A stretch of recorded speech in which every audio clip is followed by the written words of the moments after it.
Կորպորատիվ կայսրության գագաթին, որը պատրաստվում էր փլուզվել, մի կին անձայն մտավ, հղի, վճռական անողոք։ Ձեռքերում նա ապացույցներ էր բերել, որոնք կարող էին կործանել այն մարդու հեղինակությունը, ում մի օր ամուսին էր անվանել։ Նա եկել էր ոչ թե վրեժխնդրության, այլ ճշմարտությունն ապահովելու համար, մինչ որ ժառանգը ծնվի։ Եթե այս պատմությունը ձեզ հետաքրքրեց, մի մոռացեք բաժանորդագրվել մեր ալիքին, ասեք, թե որ քաղաքից եք մեզ դիտում, մենք շարունակում ենք։ Խոստանում եմ, սա լինելու է լավագույն պատմությունը, որը դուք երբեք կլսեք ձեր կյանքում։ Երանի Բաղրամյան պողոտայում գտնվող հայելապատ շենքի վերնահարկում, որտեղ առավոտյան արը արտացոլում էր ապակյա ցուցափեղկերը նվաճումների երազանքները, Ելենան ամեն օր արթնանում էր նույն դատարկության զգացումով, որը քողարկված էր առօրյայի տակ։ Բնակարանը, որտեղ նա ապրում էր Գուստավի հետ, ընդարձակ էր, ձավորված գրեթե ավելորդ շքեղությամբ, յուրաքանչյուր առարկա ընտրված էր ինտերիերի դիզայների կողմից, ով քառակուսի մետրի համար այնքան էր գանձում, որքան շատ ընտանիքներ վաստակում էին մեկ տարում։ Ամեն ինչ այնտեղ չափազանց կատարյալ էր թվում, որպեսզի ճշմարիտ լիներ։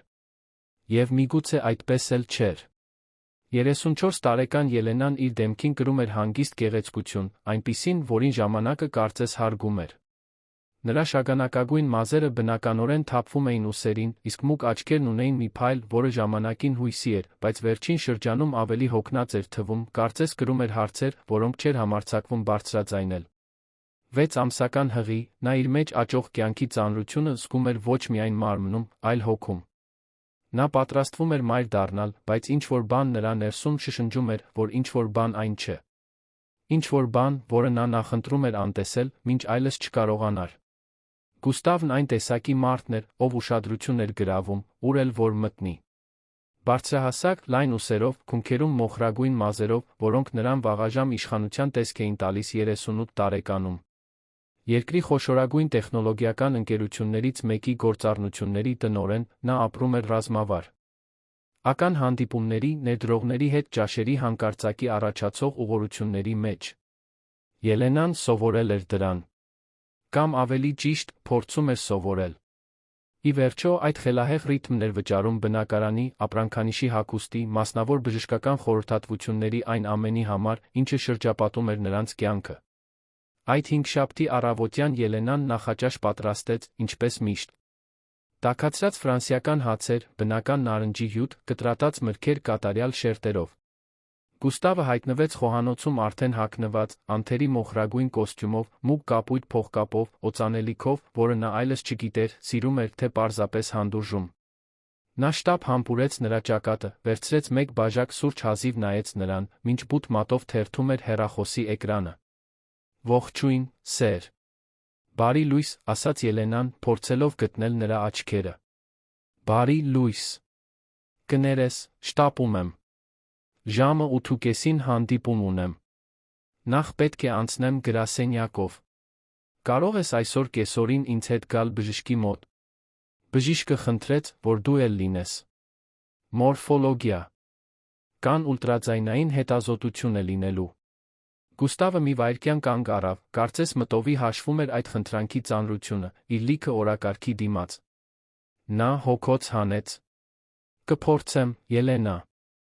Բայց չեմ խոստանում։ Շատ շտապ է այս շաբաթ։ Եթե չկարողանամ, դու Մարինային կտանես, լավ։ Ելենան կրծքավանդակում սեղմում զգաց, բայց ժպտաց։ Միշտ ժպտում էր։ Լավ։ Նա դուրս եկավ, առանց ետ նայելու, փակվող դռան ձայնը արձագանքեց լուռ բնակարանում։ Ելենան մնաց այնտեղ, կանգնած խոհանոցում, նայելով սեղանին ամուսնու դատարկ աթոռին։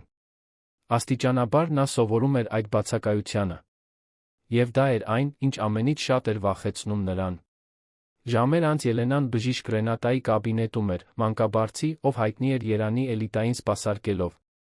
Սպասասրահը ձավորված էր պաստելային երանգներով, մայրության մասին ամսագրերով, մեղմ սաունդթրեքով, որը փորձում էր հանգստացնել հղիների անհանգստությունները։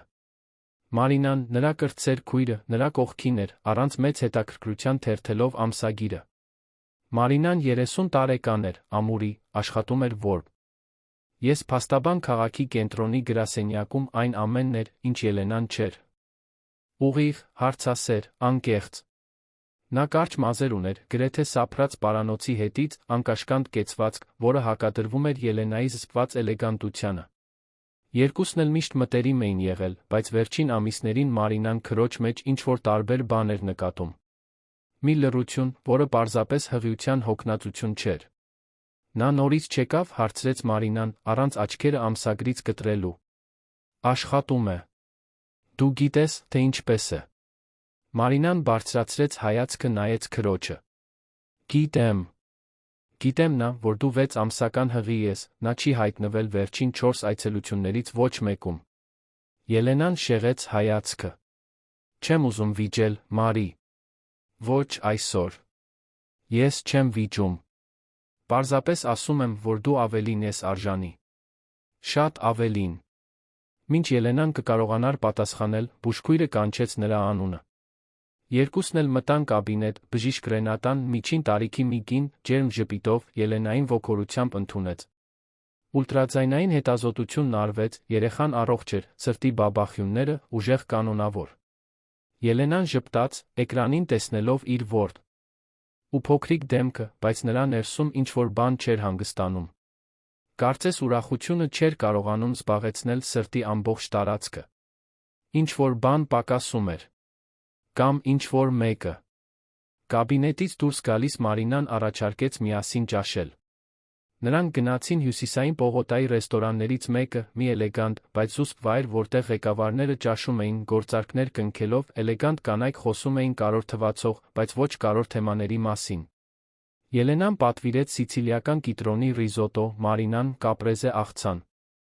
Եվ մինչ նրանք սպասում էին, Մարինան այլևս չդիմացավ։ Ելենա, գիտեմ, որ դու չես ուզում լսել սա, բայց ես մի նույն եք ասեմ։ Գուստավը փոխվել է։ Դու դա նկատում ես, չէ՞։ Ելենան նյարդայնորեն խաղաց անձեռոցիկի հետ։ Բոլորն էլ փուլեր են անցնում, Մարի։ Նա շատ ճնշման տակ է աշխատանքում։ Աշխատանքային ճնշումը չի արդարացնում անհետացումը։ Չի արդարացնում հղի կնոջը մենակ թողնելը։ Չի արդարացնում։ Ելենա, երբ եք վերջին անգամ իրականում խոսել։ Ելենան լռեց։ Փորձեց հիշել, բայց չկարողացավ։ Նրա Գուստավի միջ խոսակց։ Ությունները դարձել էին ֆունկցիոնալ, գործնական, դատարկ։ Հաշիվների, բժշկական խորհրդատվությունների, բնակարանի վերանորոգման մասին։ Բայց իրենց մասին։ Երեխայի մասին։ Ապագայի մասին։ Ոչինչ։ Միայն լռություն։ Չգիտեմ, Մարինա։ Ես իսկապես չգիտեմ։ Մարինան սեղանի վրա բռնեց քրոջ ձեռքը։ Դու երջանիկ չես։ Եվ ես ատում եմ քեզ այդպես տեսնելը։ Ես հղի եմ։ Ես պետք է երջանիկ լինեի։ Պետք է։ Բայց չես։ Եվ դա քո մեղքը չէ։ Ելենան զգաց, որ աչքերը ցավում են, բայց զսպեց արցունքները։ Չէր ուզում այնտեղ, մարդաշատ ռեստորանի մեջտեղում, փլուզվել։ Չէր ուզում ընդունել, որ միգուցե Մարինան ճիշտ էր։ Որ միգուցե իր կատարյալ կյանքը պարզապես ճակատ էր։ Եվ որ մետաքսե վարագույրների պարսկական գորգերի հետում կար միայնություն, որը նա այլևս չգիտեր, թե ինչպես թաքցներ։ Այդ գիշեր Գուստավը տուն հասավ գրեթե կեսգիշերին։ Ելենան հյուրասենյակում էր, ծածկոցի մեջ փաթաթված, ֆիլմ էր դիտում, որին ուշադրություն չէր դարձնում։ Նա մտավ, պայուսակը նետեց բազմոցին ուղիղ գնաց ննջասենյակ, առանց մի խոսք ասելու։ Ելենան մի քանի րոպե սպասեց, խորը ունջ քաշեց, հետեց նրան։ Գուստավ, մենք պետք է խոսենք։ Նա հանում էր փողկապը, մեջքով դեպի նա։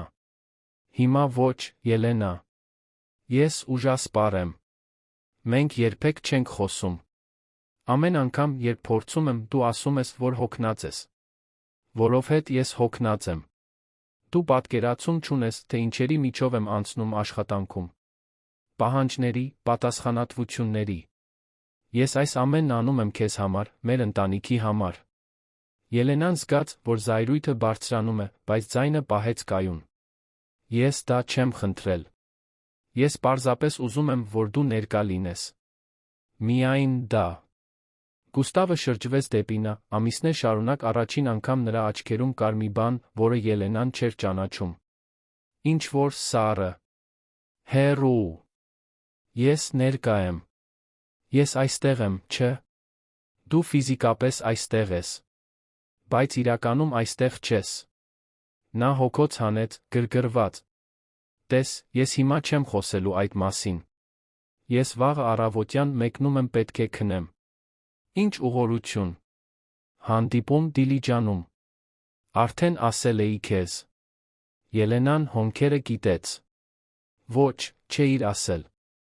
Իսկ հաջորդ շաբաթվա այցելությունը։ Բժի։ Շկը խնդրեց, որ դու գնաս։ Դա կարևոր է։ Կփորձեմ։ Բայց ոչինչ չեմ կարող խոստանալ։ Դու երբեք ոչինչ չես կարող խոստանալ։ Գուստավը վերցրեց հեռախոսը, սկսեց ինչ-որ բան մուտքագրել, լիովին անտեսելով այն, ինչ նա հենց նոր էր ասել։ Ելենան զգաց, որ կրծքավանդակը սեղմվում է։ Դա նման էր պատի հետ խոսելուն։ Նման էր մեկին հասնելու փորձին, ով այլս այնտեղ չէր։ Լավ, Գուստավ։ Բարի ճանապարհ։ Նա դուրս եկավ սենյակից, զգուշորեն փակեց դուռը, կարծես վախենում էր, որ եթե թակեր, ամեն ինչ կփլուզվեր։ Նա գնաց խոհանոց, վերցրեց մի բաժակ ջուր, մնաց այնտեղ, մենակ, լսելով բնակարանի լռությունը։ Եվ առաջին անգամ թույլ տվեց իրեն մտածել այն մասին, ինչից փորձում էր խուսափել ամիսներ շարունակ։ Միգուցե իր ամուսնությունը ավարտվում էր։ Եվ միգուցե նա էր վերջինը, ով դա կնկատեր։ Հաջորդ առավոտյան Գուստավը շուտ դուրս եկավ, նույնիսկ մինչ Ելենան կարթնանար։ Նա խոհանոցի սեղանին մի գրություն գտավ։ Ճամփորդություն մինչ կիրակի։ Համբույր։ Կարճ, ուղիղ, առանց ջերմության։ Ելենան ճմրթեց թուղթը, նետեց աղբամանը։ Նա հոգնած էր։ Հոգնած էր սպասելուց, հոգնած էր հասկանալուց, հոգնած էր հասկացող լինելուց։ Նա որոշեց կարգի բերել ննջասենյակը, փորձելով զբաղեցնել միտքը։ Երբ բացեց Գուստավի կոմոդի դարակը մաքուր հագուստը դնելու համար, որը սպասուհին թողել էր ծալած, ինչ-որ բան ընկավ հատակին։ Անդորագիր։ Ելենան վերցրեց այն շեղված, բայց երբ նայեց գրվածին, նրա սիրտը սկսեց արագ բաբախել։ Լյումիեր, Պուտիկ։ Կանացի ներքնազգեստ ինտիմ նորաձություն։ Արժեքը՝ 1200 դրամ։ Ամսաթիվը՝ 3 օր առաջ։ Նա շրջեց թուղթը, փորձելով գտնել որևէ տրամաբանական բացատրություն։ Միգուցե դա իր համար նվեր էր։ Բայց հետո տեսավ ապրանքների նկարագրությունը։ Ժանյակավոր հավաքածու, Չափս։ Ելենան գրում էր Մչափս։ Միշտ գրել է։ Նրա ձեռքերը սկսեցին դողալ։ Նա նստեց անկողնու եզրին, անդորագիրը բռնած, կարծես դա դատավճիռ լիներ։ 1000 մտքեր միաժամանակ անցան նրա գլխով։ Միգուցե դա ուրիշի համար էր։ Աշխատակցուհու։ Հաճախորդի։ Բայց ինչու։ Գուստավը թանկարժեք ներքնազգեստ կգներ որևէ մեկի համար։ Ելենան վերցրեց հեռախոսը, առանց շատ մտածելու, զանգահարեց Մարինային։ Մարի, դու ինձ պետք ես։ Հիմա։ Մարինան հասավ 30 րոպեից էլ քիչ ժամանակում։ Երբ տեսավ անդորագիրը, նրա դեմքը կարծրացավ։ Տականք։ Մարինա, խնդրում եմ։ Ելենա, բաց արա աչքերդ։ 1200 դրամի ներքնազգեստ, որը քեզ համար չէ։ 3 օր առաջ։ Եվ նա հանկարծակի ուղղորության է գնում։ Դու իսկապես կարծում ես, որ դա պատահականություն է։ Չգիտեմ, թե ինչ մտածեմ։ Մարինան վերցրեց հեռախոսը։ Դու մուտք ունես նրա մեքենայի գպսին։ Ելենան վարանեց։ Ունեմ։ Մենք տեղադրեցինք, երբ մեքենան գնեցինք։ Անվտանգության համար։ Այդ դեպքում տեսնենք, թե նա իրականում որտեղ է։ Ելենան դողացող ձեռքերով բացեց հավելվածը։ Կարմիր կետը, որը ցույց էր տալիս Գուստավի մեքենայի գտնվելու վայրը, Դիլիջանում չէր։ Այն գտնվում էր Սանի ափին, Երանից դուրս։ Շքեղ հանգստավայրում։ Մարինան նայեց քրոջը։ Նա քեզ ստել է։ Ելենան զգաց, որ աշխարհը պտտվում է։ Նա զգաց, որ երեխան շարժվում է իր ներսում, կարծես իմանար, որ ինչ-որ բան այն չէ։ Նա զգաց, որ գետինը սահում է իր ոտքերի տակից։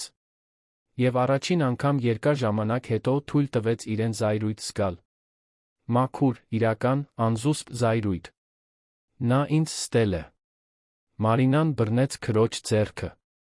Իսկ հիմա։ Ինչ ես ուզում անել։ Ելենան խորը շունչ քաշեց, ցրփեց սկսվող արցունքները, նայեց քրոջը մի վճռականությամբ, որը չգիտեր, որ դեռ ուներ։ Ես ուզում եմ իմանալ ճշմարտությունը։ Ամբողջ ճշմարտությունը։ Եվ այդ պահին Ելենայի ներսում ինչ-որ բան փոխվեց։ Նա այլևս հասկացող կինը չէր, այն կինը, ով ընդունում էր արդարացումներ ծածնում, թե ամեն ինչ լավ է։ Նա մեկն էր, ում խաբել էին, անտեսել, մի կողմ էին թողել, մինչ նա երեխայի էր սպասում։ Եվ առաջին անգամ նա չէր պատրաստվում թողնել դա անցնել։ Մարինան ժպտաց մի ժպիտ, որը խառնում էր հպարտությունն ու անհանգստությունը։ Ուրեմն գնանք նրա հետից։ Բայց ոչ այսօր։ Վաղը։ Ես պետք է մտածեմ։ Պետք է համոզված լինեմ։ Այդ գիշեր Ելենան չքնեց։ Նա նայում էր ննջասենյակի առաստաղին, զգալով երեխայի հարվածները, լսելով լռությունը, որը նախկինում հարմարավետություն էր, բայց հիմա տագնապ։ Նա մտածում էր այն ամենի մասին, ինչ ստեղծել էր Գուստավի հետ։ 10 տարվա հարաբերություններ, 5 տարվա ամուսնություն։ Խոստումները, երազանքները, պլանները։ Ամեն ինչ հիմա այնքան հեռու էր թվում։ Կարծես ուրիշ մարդու հետ էր պատահել։ Նա վեր կացավ, գնաց հյուրասենյակ, նայեց պատուհանից։ Երանը փայլում էր ներքում, միլիոնավոր լույսեր, միլիոնավոր կյանքեր, միլիոնավոր պատմություններ։ Որոշները երջանիկ, մյուսները ոչ այնքան։ Եվ նա մտածեց, թե իր կյանքը հիմա որ կատեգորիային էր պատկանում։ Նա վերցրեց հեռախոսը, նորից նայեց գպսին։ Գուստավի մեքենան շարունակում էր կանգնած մնալ նույն տեղում։ Հանգստավայրում։ Եվ որքան շատ էր նայում, այնքան ավելի էր համոզվում, որ պետք է գնար այնտեղ։ Պետք էր սեփակա աչքերով տեսներ։ Պետք էր առերեսվեր ճշմարտության հետ, որքան էլ ցավալի լիներ։ Հաջորդ օրը Ելենան արթնացավ վճռական։ Շուտ զանգահարեց Մարինային։ Մենք այսօր կգնանք։ Հիմա։ Մարինան չվարանեց։ Ես 1 ժամից կլինեմ այնտեղ։ Մինչ սպասում էր, Ելենան զգուշորեն հագնվեց։ Ոչ թե որպես մեկը, ով պատրաստվում է առերեսվել անհավատարիմ ամուսնու հետ, այլ որպես մեկը, ով պատրաստվում է պահանջել այն, ինչ իրենն է։ Նա կրեց մուգ կապույտ զգեստ, էլեգանտ, բայց հարմարավետ հղիության համար, մազերը հավաքեց ցածր կապում, քսեց չեզոք շրթներ։ Նա նայեց հայելուն, հազիվ ճանաչեց իրեն։ Նրա աչքերում ինչ-որ տարբեր բան կար։ Մի ուժ, որը նա երկար ժամանակ չէր տեսել։ Մարինան ժամանակին հասավ, երկուսն էլ մեկնեցին դեպի լողափ։ Ճանապարհը լուռ էր, յուրաքանչյուրը կորած իր մտքերում։ Ելենան նայում էր պատուհանից, տեսնելով, թե ինչպես է բնապատկերը փոխվում մոխրագույն շենքերից դեպի փարթամ կանաչ, բետոնից դեպի ծով։ Եվ յուրաքանչյուր անցնող կիլոմետրի հետ զգում էր, որ սիրտը ավելի ուժեղ է բաբախում։ Նրանք հանգստավայր հասան մոտ կեսօրին։ Դա շքեղ վայր էր։ Խնամված այգիներով, անվերջ լողավազաններով, ծովի հիասքանչ տեսարանով։ Այնպիսի վայր, ուր Ելենան ու Գուստավը բազմիցս միասին գնացել էին։ Այնպիսի վայր, որը պետք է ռոմանտիկ, առանձնահատուկ, հիշարժան լիներ։ Բայց հիմա դա պարզապես դավաճանության տեսարան էր։ Մարինան կայանեց հիմնական մուտքից հեռու։ Հանգիստ, լավ։ Նախ գտնենք նրա մեքենան։ Դա դժվար չէր։ Գուստավի սբմոն կայանված էր հանգստավայրի ամենաթանկ վիլլաներից մեկի դիմաց։ Ելենան զգաց, որ ստամոքսը շրջվում է։ Խորը շունչ քաշեց, բնազդաբար բռնեց որովայնը, կարծես երեխային պաշտպանելով այն ամենից, ինչ գալու էր։ Մարինան դիպավ նրա ուսին։ Համոզված ես, որ ուզում ես անել սա։ Ելենան նայեց քրոջը, գլխով արեց։ Համոզված եմ։ Երկուսն էլ քայլեցին դեպի վիլլա։ Դուռը կիսաբաց էր, ներսից լսվում էին խուլ ծիծաղներ, մեղմ երաժշտություն, բաժակների զրնգոց։ Ելենան կանգնեց մուտքի մոտ, զգալով, որ ամբողջ մարմինը դողում է։ Եվ հետո, քրոջ հրումով, նա ներս մտավ։ Տեսարանը, որը նա գտավ, այն ամենն էր, ինչից վախենում էր, մինույն ժամանակ ավելի վատ, քան պատկերացնում էր։ Գուստավը նստած էր բազմոցին, դեմքով դեպի անձնական լողավազանը, առանց վերնաշապիկի, թաց մազերով, ձեռքին շամպայնի բաժակ։ Եվ նրա կողքին, հանգստավայրի լոգոյով սպիտակ լոգանքի խալաթի մեջ փաթաթված, մի կին էր։ Երիտասարդ, շիկահեր մազերով ծիծաղում էր այն բանից, ինչ նա հենց նոր էր ասել։ Երբ Գուստավը տեսավ Ելենային կանգնած դռան մոտ, բաժակը գրեթե ընկավ նրա ձեռքից։ Նրա դեմքը գունատվեց, մեկ վայրկյան նա կարծես սառած էր, անկարող արձագանքելու։ Նրա կողքի կինը շփոթված նայեց Ելենային, չհասկանալով, թե ինչ էր կատարվում։ «Ո՞վ ես դու», հարցրեց նա, գրգռված։ Ելենան չպատասխանեց։ Նրա աչքերը հառած էին Գուստավին։ Եվ այդ պահին բոլոր կասկածները, բոլոր արդարացումները, որոնք նա հորինել էր իր գլխում, անհետացան։ Նա ստել էր։ Նա դավաճանել էր նրան։ Եվ նա այնտեղ էր, հղի նրա երեխայից, մինչ նա վայելում էր շքեղ հանգստյան օրեր ուրիշ կնոջ հետ։ «Ելենա, ես կարող եմ բացատրել», կակազեց Գուստավը, արագ վեր կենալով։ Մարինան մեկ քայլ առաջ արեց, թույլ չտալով նրան մոտենալ քրոջը։ «Նույնիսկ մի համարձակվիր»։ Գուստավը անտեսեց Մարինայի։ Ին նորից փորձեց։ «Ելենա, խնդրում եմ, թույլ տուր բացատրել»։ «Դա այն չէ, ինչ դու մտածում ես»։ Ելենան վերջապես գտավ իր ձայնը։ «Այն չէ, ինչ ես մտածում եմ։ Դու ինձ ստել ես։ Ասել ես, որ գնում ես Դիլիջան։ Այստեղ ես ուրիշ կնոջ հետ։ Նրա համար ներքնազգեստ ես գնել։ Ինձ մենակ ես թողել, հղի, մինչ դու»։ Նա չկարողացավ ավարտել նախադասությունը։ Արցունքները սկսեցին հոսել, նա ատեց իրեն դրա համար։ Ատեց թուլություն ցույց տալը։ Ատեց ցավ զգալը մեկի համար, ով ակնհայտորեն արժանի չէր դրան։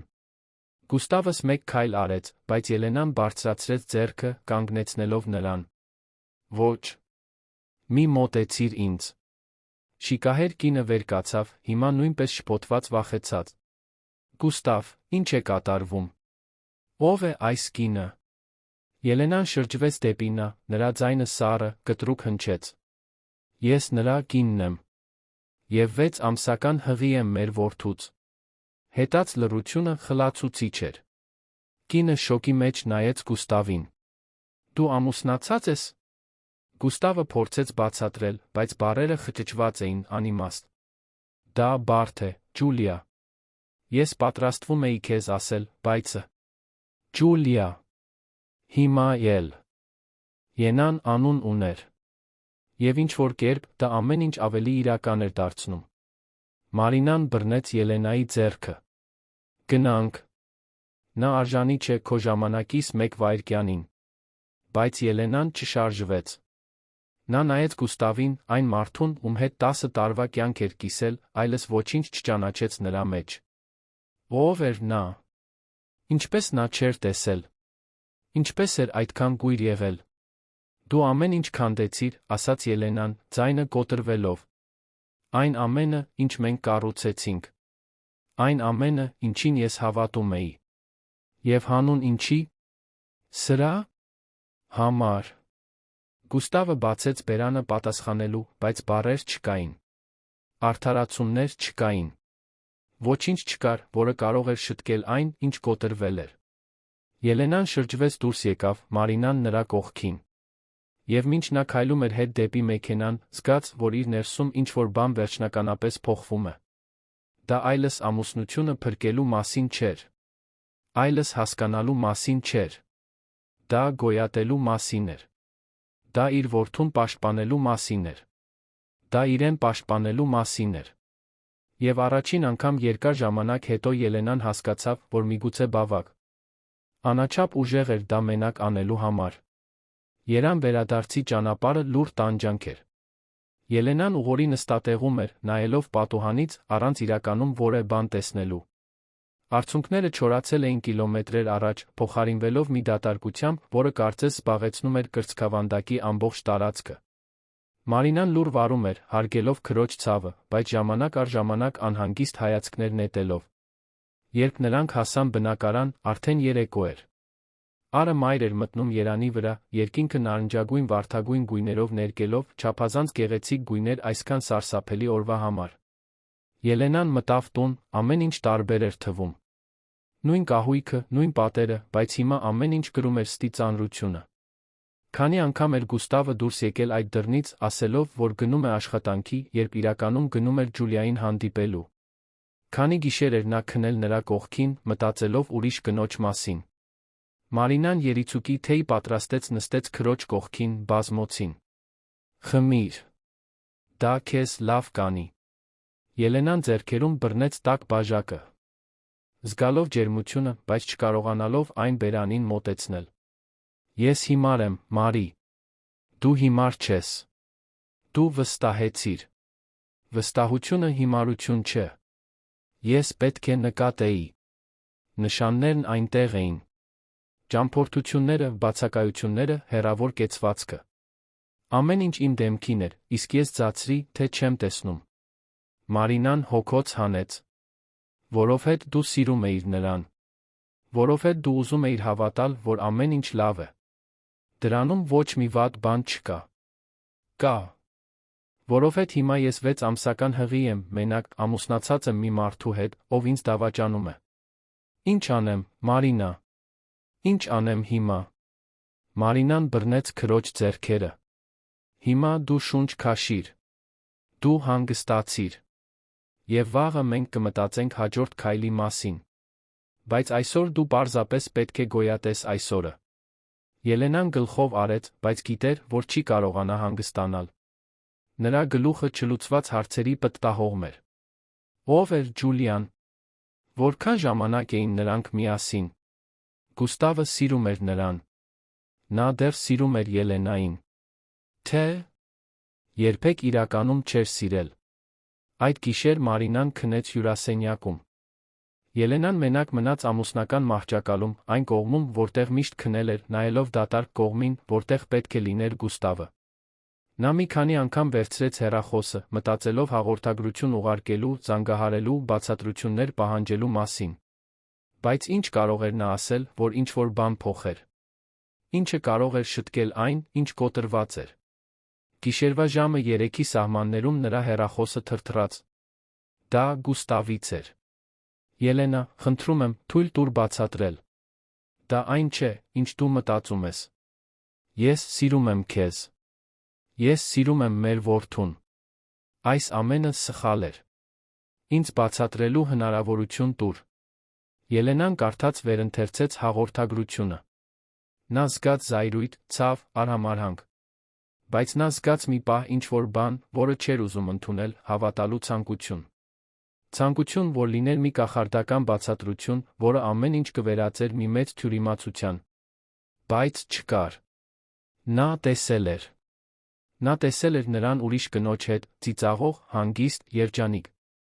Ավելի երջանիկ, քան ամիսներ շարունակ իր կողքին էր թվում։ Նա չպատասխանե։ Հեռախոսը նետեց անկողնու կողքի սեղանիկին, ստիպեց իրեն փակել աչքերը։ Երեխան շարժվեց նրա որովայնում, Ելենան ձեռքը դրեց որովայնին։ Ես քեզ կպաշտպանեմ, շշնջաց նա։ Ես խոստանում եմ, որ քեզ կպաշտպանեմ։ Հաջորդ առավոտյան նա արթնացավ խոհանոցից եկող սուրճի բույրից։ Մարինան շուտ էր արթնացել, ամբողջական նախաճաշ էր պատրաստել, հացեր, սառը մսեր, մրգեր, հյութ։ Նորմալության փորձ մի օրում, որը բոլորովին էլ նորմալ չէր լինելու։ Կերար, հարցրեց Մարինան, երբ Ելենան հայտնվեց խոհանոցում, դեռս գիշերազգեստով, խառնված մազերով։ Չեմ կարողանում։ Պետք է։ Երեխայի համար։ Ելենան նստեց սեղանին, վերցրեց մի կտոր տոստ, բայց հազիվ կարողացավ մի կծում անել։ Մարինան նստեց նրա կողքին։ Ինչ ես ուզում անել այսօր։ Ես ուզում եմ իմանալ, թե ով է նա։ Մարինան հոնքերը կիտեց։ Ջուլիան։ Այո։ Ես պետք է իմանամ։ Ով է նա, ինչ է անում, ինչպես են ծանոթացել։ Ես պետք է հասկանամ։ Մարինան վարանեց։ Ելենա, արդյոք դա քեզ լավ կանի։ Ավելի շատ մանրամասներ իմանալը։ Չի անի։ Բայց ինձ պետք է։ Ես չեմ կարող մնալ մթության մեջ։ Այլս ոչ։ Մարինան գլխով արեց։ Լավ։ Ուրեմն կբացահայտենք։ Երկուսն էլ ամբողջ առավոտը անցկացրին որոնումներով։ Սկսեցին սոցիալական ցանցերից։ Ջուլիա Մենդես։ Մարինան որոշ ջանքերից հետո կարողացավ գտնել նրա LinkedIn-ի էջը։ Բիզնեսի զարգացման գործադիր տնօրեն Թեքարարատում, այն ընկերություններից մեկում, որտեղ աշխատում էր Գուստավը։ Ավարտել էր ԵՊՀ-ն, ՄՊ Լոնդոնում, 31 տարեկան։ Մետեորային կարիերա։ Անթերի պրոֆիլ։ Ելենան զգաց, որ ստամոքսը շրջվում է։ Մի գործադիր տնօրեն։ Հաջողակ։ Երիտասարդ։ Գեղեցիկ։ Այն ամենը, ինչ ինքն այլս չէր։ Կամ միգուցե երբեք էլ չէր եղել։ Բայց ինչ-որ տարօրինակ բան կար։ Մարինան շարունակեց փնտրել, գտավ հին թերթի հոդված։ Գուստավի ընկերությունում 5 տարի առաջ տեղի ունեցած սկանդալային աշխատանքից ազատում։ Մի նախագծերի ղեկավար ազատվել էր ֆինանսական անկանոնությունների մեղադրանքով։ Գործը արագորեն փակվել էր, բայց տղամարդու անունը դեռ գրանցված էր առցանց արխիվներում։ Ռոբերտ Մենդես։ Մարինան նայեց Ելենային, դեմքը գունատ։ Ելենա։ Նրա ազգանունը։ Ինչ։ Ռոբերտ Մենդես։ Այն մարդը, ով 5 տարի առաջ ազատվեց Գուստավի ընկերությունից։ Ջուլիա Մենդես։ Կարող է պատահականություն լինել, բայց… Ելենան զգաց, որ սարսուռ է անցնում ողնաշարով։ Դա պատահականություն չէ։ Երկուսն էլ շարունակեցին հետաքննել։ Նրանք ավելի շատ մանրամասներ գտան գործի մասին։ Ռոբերտ Մենդեսը 15 տարի աշխատել էր ընկերությունում։ Նա հարգված էր, ուներ ընտանիք, 2 դուստր։ Բայց նրան մեղադրել էին միջոցների յուրացման մեջ անմիջապես ազատել աշխատանքից։ Նա կորցրել էր ամեն ինչ։ Հեղինակությունը, աշխատանքը, կայունությունը։ Ընտանիքը լուրջ ֆինանսական դժվարությունների միջով էր անցել։ Եվ դուստրերից մեկը հենց Ջուլիան էր։ Ելենան հենվեց բազմոցին, փորձելով մարսել տեղեկությունը։ Ուրեմն նա նրա հետ սիրուց չէ։ Նա նրա հետ է վրեժխնդրության համար։ Մարինան գլխով արեց, անհավատալիորեն։ Բայց ինչի՞։ Վրեժխնդրություն։ Նրա հայրը ազատվել է աշխատանքից։ Ինչ կապ ունի դա Գուստավի հետ։ Ելենան մի պահ մտածեց, կտորները սկսեցին իրար համապատասխանել։ Գուստավն այդ ժամանակ մենեջեր էր։ Նա մասնակցել է ներքին հետաքննությանը։ Նա մուտք ուներ տվյալներին։ Նա կարող էր լինել աշխատանքից ազատման պատասխանատուներից մեկը։ Եթե դա ճիշտ է, Ելենա, ապա Ջուլիան օգտագործում է Գուստավին։ Նա մոտենում է նրան, աշխատելով մրցակից ընկերությունում, մուտք ունենալով արտոնյալ տեղեկատվությանը։ Սա պարզապես դավաճանություն չէ։ Սա կորպորատիվ լրտեսություն է։ Ելենան զգաց, որ գլուխը պտտվում է։ Գուստավը ոչ միայն անհավատարիմ ամուսին էր։ Նա մանիպուլյացիայի ենթարկված հիմար էր։ Եվ, ավելի վատ, նա վտանգում էր ոչ միայն իր ամուսնությունը, այլ ամբողջ ընկերությունը։ Այն ընկերությունը, որը պատկանում էր Ելենայի ընտանիքին։ Որովհետև կար մի բան, որը Գուստավը միշտ գիտեր, բայց որը նա հարմարավետորեն մոռացել էր վերջին տարիներին։ Այն ընկերությունը, որտեղ նա աշխատում էր, պարզապես ոլորտի մեկ այլ հսկա չէր։ Դա Թեք Հայաստանն էր, որը հիմնադրել էր Ելենայի հայրը, Անտոն Սիլվերյանը, մի մարդ, ով զրոյից կայսրություն էր կառուցել, Գուստավին վստահել էր որպես որդի։ Երբ Ելենան ու Գուստավը ամուսնացան, Անտոնը իր փեսային առաջատար դիրք էր տվել ընկերությունում, հավատալով, որ ներդրում է անում ընտանիքի ապագայի մեջ։ Բայց հիմա, այս ամենը վտանգված էր։ Մարինան անհանգիստ նայեց քրոջը։ Դու պետք է պատմես հորդ։ Գիտեմ։ Բայց նա շատ կտխրի։ Նա վստահում էր Գուստավին։ Նա հավատում էր նրան։ Եվ Գուստավը դավաճանում է այդ վստահությանը։ Ոչ միայն քո, այլ նրա։ Ելենան խորը շունչ քաշեց։ Նա գիտեր, որ Մարինան ճիշտ էր։ Բայց հորը պատմելը նշանակում էր ամեն ինչ պաշտոնական դարձնել։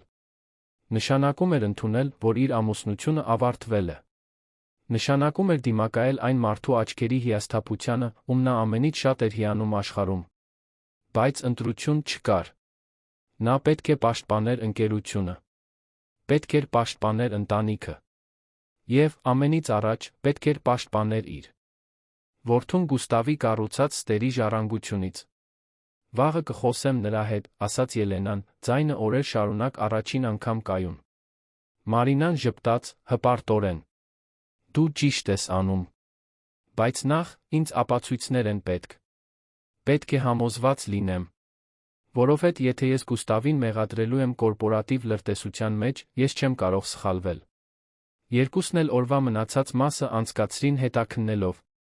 Ելենան մուտք գործեց Գուստավի անձնական համակարգիչ, մի բան, որը նա երբեք չէր արել նրա գաղտնիությունը հարգելու համար։ Բայց հարգանքը մի բան էր, որի իրավունքը նա կորցրել էր։ Նա օգտագործեց այն գաղտնաբառը, որը նա միշտ օգտագործում էր ամեն ինչի համար, նրանց ծննդյան ամսաթիվը, կարողացավ մուտք գործել։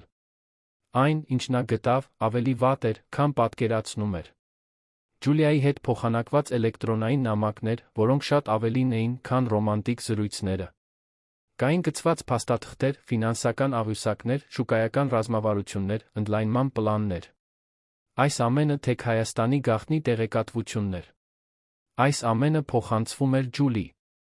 Ա.ին և, հետաբար, մրցակից Թեքար Արարատին։ Ելենան սրտխառնոց զգաց։ Գուստավը ոչ միայն դավաճան էր ամուսնության մեջ։ Նա կորպորատիվ դավաճան էր։ Նա վաճառում էր ընտանիքի ընկերությունը մի կնոջ համար, ով նույնիսկ իրականում չէր հոգում իր մասին։ Ով պարզապես օգտագործում էր նրան որպես վրեժի գործիք։ Մարինան կարդաց էլեկտրոնային նամակները քրոջ ուսի վրայից հայհոյեց։ Այս տականքը։ Նա պատկերացում չունի, թե ինչ է անում։ Նա կարծում է, որ սիրահարված է։ Նա կարծում է, որ նա հոգ է տանում։ Նա չի տեսնում, որ օգտագործվում է։ Կամ միգուցե տեսնում է, չի հոգում։ Միգուցե նա կարծում է, որ դուրս կգա սրանից անպատիժ։ Ելենան բոլոր ֆայլերը պահպանեց ֆլեշ գրիչի վրա։ Նրան պատճեններ էին պետք։ Նրան ֆիզիկական ապացույցներ էին պետք։ Որովհետև եթե նա պատրաստվում էր տապալել Գուստավին, պետք է համոզված լիներ, որ նա պաշտպանվելու միջոց չի ունենա։ Այդ գիշեր Գուստավը էլի հաղորդագրություններ ուղարկեց։ Մի քանի անգամ զանգահարեց։ Ելենան չպատասխանեց։ Չէր ուզում լսել արդարացումներ։ Չէր ուզում լսել ստեր։ Նա պարզապես ուզում էր ուժեր վաքել այն բանի համար, ինչ սպասվում էր։ Հաջորդ օրը Ելենան գնաց հոր տուն։ Անտոն Սիլվերյանն ապրում էր կենտրոնի Պրոշյան փողոցի մի առանձնատանը, դասական կառույց, շրջապատված խնամված այգիներով։ Նա 62 տարեկան տղամարդ էր, լիովին սպիտակ մազերով, էլեգանտ կեցվածքով, կայուն ձայնով։ Նա կառուցել էր թեք Հայաստանը 90-ականներին, երբ Հայաստանում տեխնոլոգիան դեռ սկզբնական շուկա էր։ Հիմա ընկերությունը արժեր միլիարդներ, հազարավոր մարդկանց էր աշխատանքով ապահովում։ Երբ Ելենան հասավ, նա, ինչպես միշտ, գրասենյակում էր։ Աշխատում էր, թեկուզ պաշտոնապես թոշակի անցած, որովհետև ընկերությունը նրա կյանքն էր։ Նա ժպտաց, տեսնելով դստերը, բայց ժպիտն անհետացավ, նկատելով նրա դեմքի արտահայտությունը։ Ինչ պատահեց, հարցրեց նա, անմիջապես վեր կենալով։ Ելենան նստեց նրա սեղանի դիմացի բազկաթոռին, խորը շունչ քաշեց։ Հայրիկ, ես պետք է քեզ մի բան պատմեմ։ Եվ դա հեշտ չի լինի լսել։ Անտոնը նույնպես նստեց, դեմքը լուրջ դարձավ։ Կարող ես խոսել։ Ելենան պատմեց ամեն ինչ։ Դավաճանությունը, Ջուլիան, Ռոբերտ Մենդեսի հետ կապը։ Էլեկտրոնային նամակները, կորպորատիվ լրտեսությունը։ Նա խոսում էր անդադար, առանց հորը նայելու, որովհետև գիտեր, որ եթե նայեր, կտեսներ հիասթափությունը չէր կարողանա շարունակել։ Երբ նա ավարտեց, սենյակում լռությունը ծանր էր։ Անտոնը երկար ժամանակ անշարժ կանգնած մնաց, մարսելով ամեն ինչ։ Այնուհետ, դանդաղորեն, վեր կացավ գնաց պատուհանին, նայելով դրսի այգուն։ Ես վստահեցի նրան, ասաց նա, ձայնը ցածր, ցավով լցված։ Ես նրան պաշտոն տվեցի ընկերությունում։ Ես նրան որդու պես վերաբերվեցի։ Եվ նա դավաճանեց ինձ։ Դավաճանեց քեզ։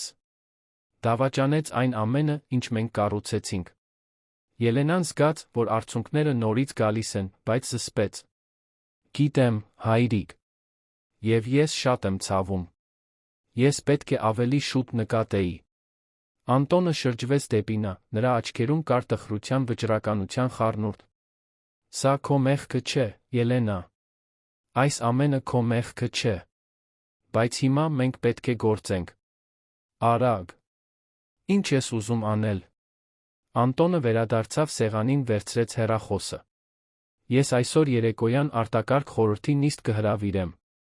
Եվ դու այնտեղ կլինես։ Ելե։ Նան աչքերը լայն բացեց։ Ես։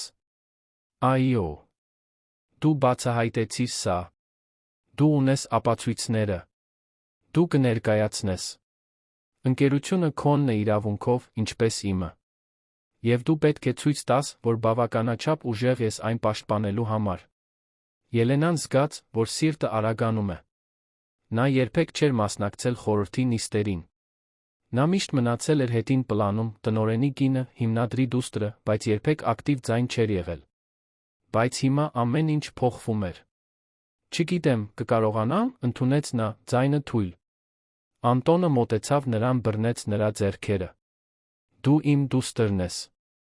Դու ուժեղ ես։ Դու միշտ ես եղել։ Եվ հիմա ժամանակն է ցույց տալու դա։ Ոչ թե ինձ համար։ Ոչ թե ընկերության համար։ Այլ քեզ համար։ Եվ քո որդու համար։ Ելենան նայեց հորը, նրա մեջ տեսավ այն վստահությունը, որն իրեն պետք էր։ Նա գլխով արեց։ Ես դա կանեմ։ Այդ գիշեր Թեք Հայաստանի խորհուրդը հրատապ նիստ գումարեց։ Հանդիպումների սենյակը տպավորիչ էր, մահոքոնի սեղանով, որը զբաղեցնում էր գրեթե ամբողջ տարածքը, կաշվե աթոռներով, պատերին ինտերակտիվ էկրաններով։ Ներկա էին 5 հիմնա. Կան գործընկերները, Անտոնը, 2 վետերան ներդրողներ, տեխնոլոգիական մասնագետ, կորպորատիվ փաստաբան։ Եվ, առաջին անգամ, Ելենան։ Նա սենյակ մտավ կայուն քայլերով, իր հետ տանելով ֆլեշ գրիչը, ապացույցներով թղթապանակը, ամենախոցելի էլեկտրոնային նամակների տպագրություններով։ Նա կրում էր մուգ կապույտ կոստյում, որը նրան էլեգանտ էր դարձնում, չնայած հղի որովայնին։ Նա մազերը հավաքել էր անթերի կապում, քսել զուսպ դիմահարդարում։ Նա վստահ էր թվում, բայց ներսից վախեցած էր։ Անտոնը բացեց հանդիպումը։ Բարի երեկո բոլորիդ։ Գիտեմ, որ այս հրավերը անսովոր է, բայց կա լուրջ իրավիճակ, որը պետք է անմիջապես լուծվի։ Եվ փաստերը կներկայացնի իմ դուստրը, Ելենան։ Բոլոր հայացքները հառվեցին նրան։ Ելենան խորը շունչ քաշեց, միացրեց ֆլեշ գրիչը սենյակի համակարգչին, էկրանին պրոյեկտեց առաջին փաստաթուղթը։ Պարոն Այգ, վերջին ամիսներին Թեք Հայաստանի գաղտնի տեղեկատվությունը արտահոսել է Թեք Արարատ, մեր հիմնական մրցակից։ Եվ ես հայտնաբերեցի պատասխանատուին, իմ ամուսին Գուստավ Ալմեիդային, գործառնությունների տնօրենին։ Սենյակում լռություն։ Նա բացարձակ էր։ Ելենան շարունակեց, ցույց տալով էլեկտրոնային նամակները, զրույցները, գծված փաստաթղթերը։ Նա բացատրեց Ջուլիայի, Ռոբերտ Մենդեսի, պլանավորված վրեժխնդրության մասին։ Եվ յուրաքանչյուր բառով տեսնում էր, թե ինչպես են սեղանի շուրջի դեմքերը դառնում ավելի լուրջ, ավելի անհանգիստ։ Երբ նա ավարտեց, ներդրողներից մեկը, Կարլոս անունով մի տղամարդ, առաջինը խոսեց. Սա լուրջ է։ Շատ լուրջ։ Եթե այս տեղեկատվությունը հասել է Թեք Արարատին, նրանք կարող են շուկայական հարձակում պլանավորել, որը մեզ կարող է միլիոններ արժենալ։ Փաստաբան Բեատրիսը թերթեց տպագրված փաստաթղթերը, որոնք Ելենան բաժանել էր։ Մենք բավարար ապացույցներ ունենք դատական հայցի համար։ Մենք կարող ենք դատի տալ ինչպես Գուստավին, այնպես էլ Թեք Արարատին արդյունաբերական լրտեսության համար։ Բայց նախքան որևէ բան, մենք պետք է զսպենք վնասը, ասաց Մարկոսը, տեխնոլոգիական մասնագետը։ Մենք պետք է փոխենք գաղտնաբառերը, հետ կանչենք մուտքերը, վերանայենք բոլոր նախագծերը, որոնք կարող էին վտանգված լինել։ Եվ մենք պետք է անմիջապես ազատենք Գուստավին, վերացրեց մյուս ներդրող Պաուլոն։ Արդարացի պատճառով։ Առանց որե իրավունքի։ Անտոնը նայեց Ելենային։ Ինչ ես կարծում։ Ելենան խորը շունչ քաշեց։ Նա շատ էր մտածել այդ մասին։ Կարծում եմ, որ մենք պետք է զգուշությամբ գործենք։ Եթե հիմա նրան կտրուկ ազատենք աշխատանքից, դա կարող է կասկածներ առաջացնել։ Նա կարող է ապացույցները ոչնչացնել, կարող է զգուշացնել Ջուլիային։ Կարծում եմ, որ մենք պետք է վաղը հանդիպում ունենանք նրա հետ, ներկայացնենք ապացույցները, նրան հնարավորություն տանք արժանապատվորեն հեռանալ կամ դիմակայել հանրային դատավարության, որը հավերժ կկործանի նրա կարիերան։ Բեատրիսը թեթակի ժպտաց։ Խելացի։ Այսպես մենք վերահսկում ենք պատմությունը։ Անտոնը գլխով արեց։ Ուրեմն որոշված է։ Վաղը առավոտյան ժամը 9-ին Գուստավը կհրավիրվի արտակարգ հանդիպման։ Եվ Ելենա, դու ներկա կլինես։ Ելենան նորից զգաց, որ սիրտը արագանում է։ Բայց այս անգամ դա վախ չէր։ Դա վճռականություն էր։ Հանդիպումն ավարտվեց, աստիճանաբար խորհրդի անդամները հեռացան։ Անտոնը մնաց Ելենայի հետ դատարկ սենյակում։ Նա գրկեց նրան, նա վերջա։ Պես թույլ տվեց իրեն լաց լինել։ Նա լաց էր լինում կորցրած ամուսնության, խախտված վստահության, անորոշ ապագայի համար։ Բայց նա լաց էր լինում թեթացումից։ Որովհետև ամիսներ շարունակ առաջին անգամ զգում էր, որ այլս մենակ չէ։ Որ մարդիկ կային իր կողքին։ Եվ որ ավելի ուժեղ էր, քան պատկերացնում էր։ Դու այսօր հիանալի էիր, ասաց Անտոնը, հեռանալով հպարտությամբ նայելով դստերն։ Ես դեռ դողում եմ, ընդունեց Ելենան, ժպտալով արցունքների միջից։ Լավ է։ Նշանակում է, որ դու հոգում ես։ Նշանակում է, որ դու սիրտ ունես։ Բայց թույլ մի տուր, որ դա քեզ թուլացնի։ Վաղը դու պետք է էլ ավելի ուժեղ լինես։ Ելենան գլխով արեց։ Գիտեմ։ Այդ գիշեր, երբ նա վերադարձավ տուն, Գուստավն այնտեղ էր։ Նա օգտագործել էր իր բանալին մտնելու համար նստած էր հյուրասենյակում, սպասելով։ Երբ տեսավ Ելենային, արագ վեր կացավ։ Ելենա, փառք Աստծո։ Ես պետք է խոսեմ քեզ հետ։ Խնդրում եմ, պարզապես լսիր ինձ։ Ելենան կանգնեց դռան մոտ, հեռավորություն պահելով։ Ես քեզ լսելու ոչինչ չունեմ, Գուստավ։ Խնդրում եմ։ Ես գիտեմ, որ ամեն ինչ փչացրե։ Լեմ։ Ես գիտեմ, որ քեզ ցավեցրել եմ։ Բայց ես սիրում եմ քեզ։ Ես սիրում եմ մեր որդուն։ Եվ ես ամեն ինչ կանեմ քեզ նորից նվաճելու համար։ Ամեն ինչ։ Ելենան նայեց նրան, ոչինչ չզգաց։ Ոչ զայրույթ, ոչ ցավ, ոչ սեր։ Միայն խորը դատարկություն։ Դու վաղը առավոտյան կստանաս կանչ։ Հանդիպում գրասենյակում, ժամը 9-ին։ Առաջարկում եմ, որ դու այնտեղ լինես։ Գուստավը հոնքերը կիտեց, շփոթված։ Ինչ հանդիպում։ Դու կիմանաս։ Հիմա, խնդրում եմ, դուրս եկ իմ տնից։ Ելենա։ Դուրս եկ, Գուստավ։ Հիմա։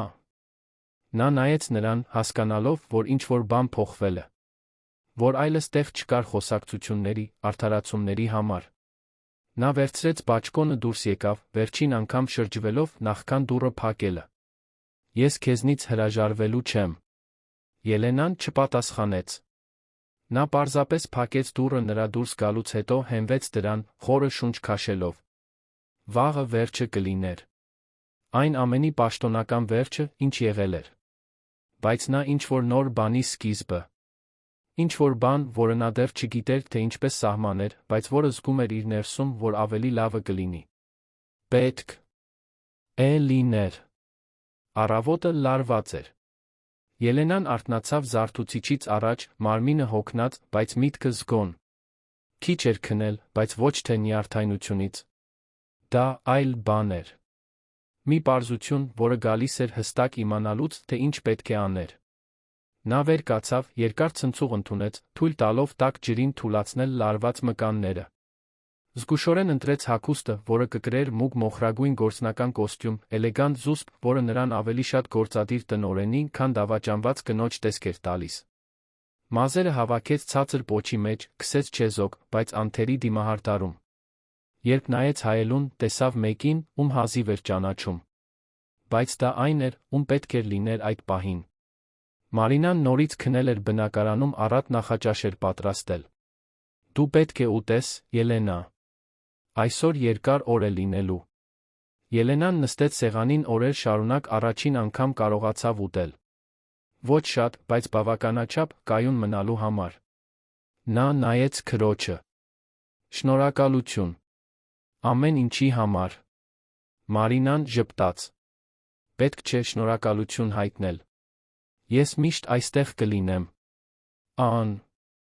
Կախ նրանից, թե ինչ կպատահի։ Ժամը 8:30-ին երկուսն էլ մեկնեցին Թեք Հայաստանի կենտրոնակայան։ Շենքը ապակյա պողպատը երկնաքեր էր կենտրոնի Տիգրան Մեծի պողոտայի շրջանում, տպավորիչ, ժամանակակից, Անտոնի կառուցած կայսրության խորհրդանիշը։ Ելենան ճանաչում էր յուրաքանչյուր հարկ, յուրաքանչյուր միջանցք։ Նա մեծացել էր, այցելելով այդ վայրը, մանկության տարիներին դատարկ սենյակներում խաղալով, հորն աշխատելիս դիտելով։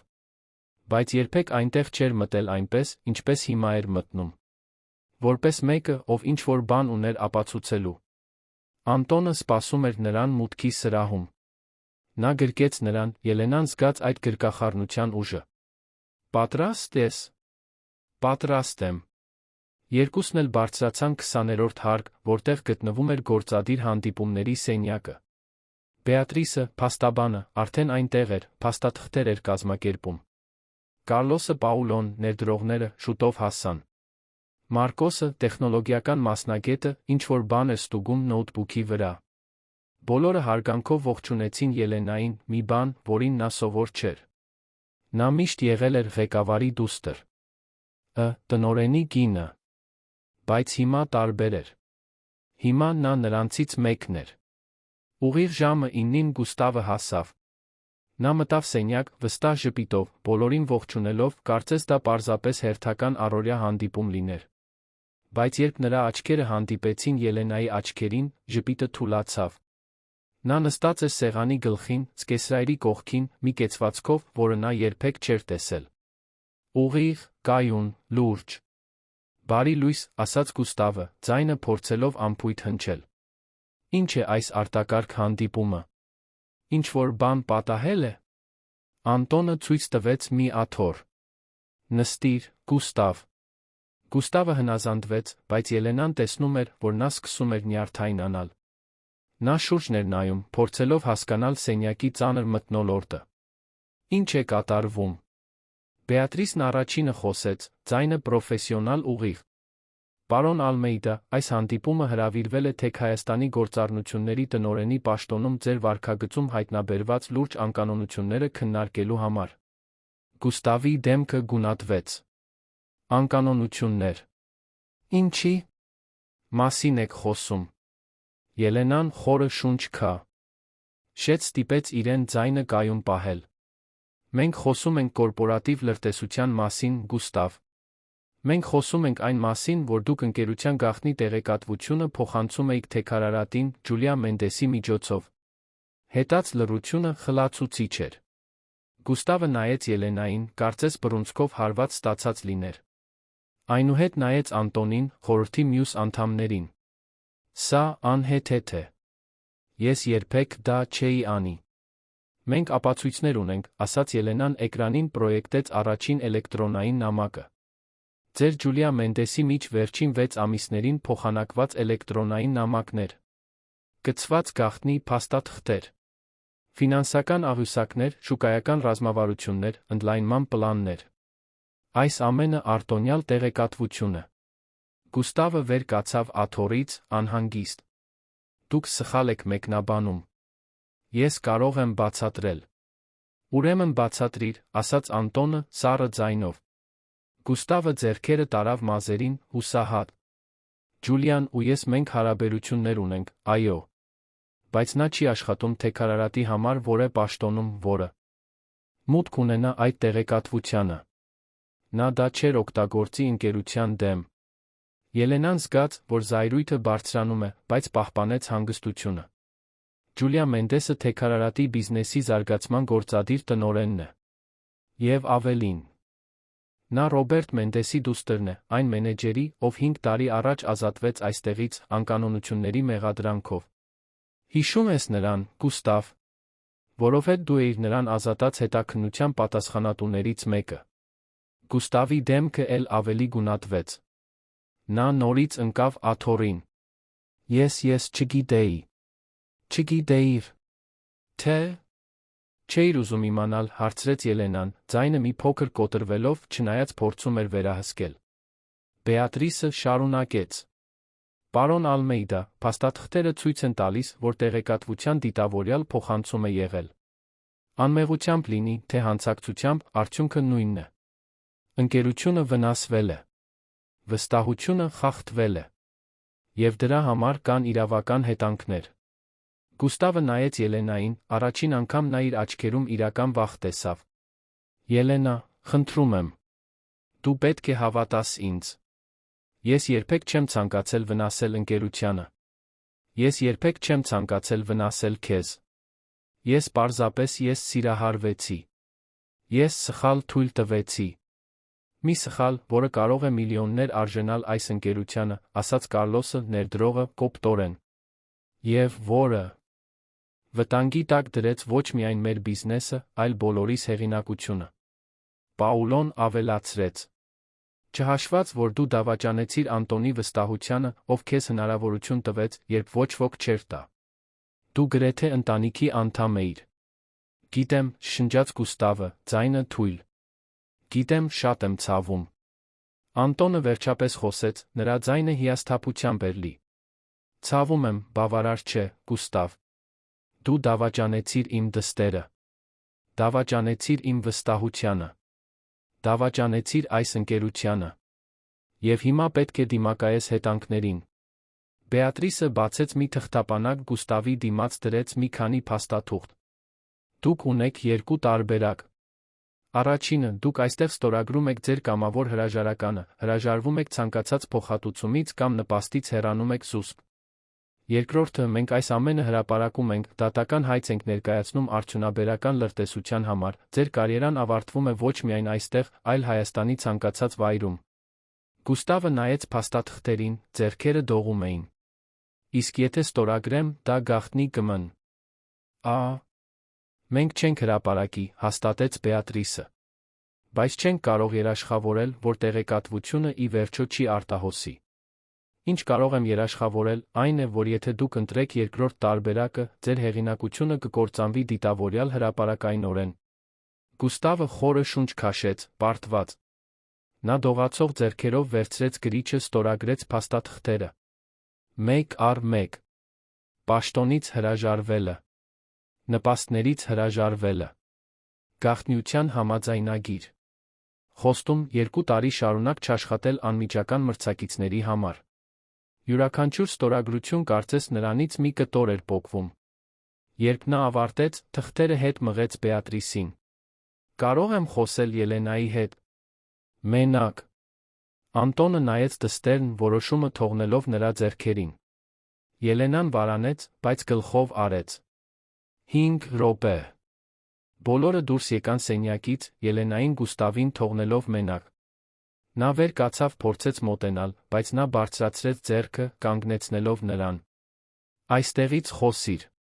Գուստավը կանգ առավ, կուլ տալով։ Ես ամեն ինչ փչացրել եմ։ Ես դա գիտեմ։ Եվ իմ արածի համար արդարաց։ Ում չկա։ Բայց դու պետք է իմանաս, որ ես սիրում եմ քեզ։ Ես միշտ սիրել եմ։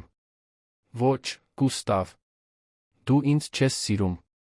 Դու երբեք չես սիրել։ Որովհետև եթե սիրեիր, չէիր անի այն, ինչ արեցիր։ Ես սխալ թույլ տվեցի։ Մի հսկայական սխալ։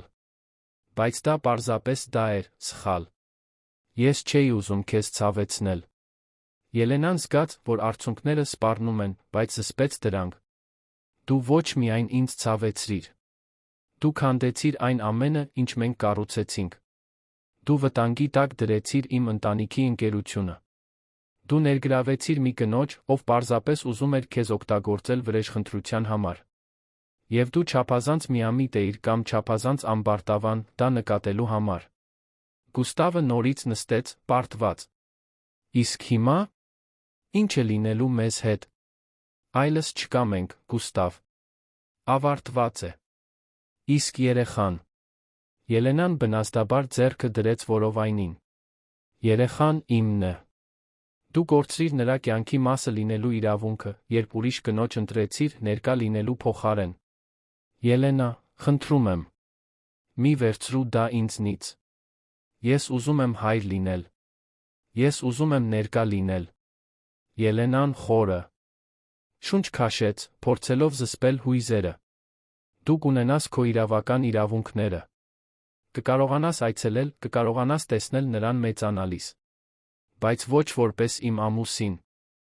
Ոչ որպես իմ կյանքի մաս։ Դա ավարտված է։ Գուստավը վեր կացավ, հուսահատ։ Ես կփոխվեմ։